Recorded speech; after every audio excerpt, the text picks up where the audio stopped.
Daud drummer Debu alami kecelakaan maut, keberadaan Mustafa sang vokalis dipertanyakan.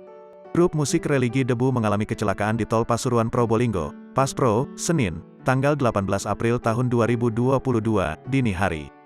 Drummer band Debu, Daud Abdul mengalami luka parah. Dua orang temannya yang merupakan warga negara Malaysia dilaporkan tewas. Keduanya yakni Firdaus, 31, warga Kuala Lumpur dan Al-Hadad Amal Sey Aidaros, 30, warga Selangor, Malaysia. Sementara adik kandung Mustafa yakni Daud Abdullah mengalami luka parah. Hingga kini belum ada kabar terkait kondisi Mustafa Daud. Dalam Instagramnya, Mustafa Debu kali terakhir membahas mengenai ampunan kepada Allah. Kita beruntung, aku beruntung, ya ku tahu. Kata-kataku tak sanggup, maafkan melemahkanku, yang menyempurnakanku, terima kasih, ampuni kami. Tulis Mustafa Daud dikutip dari Instagram pribadinya, Senin, tanggal 18 April tahun 2022.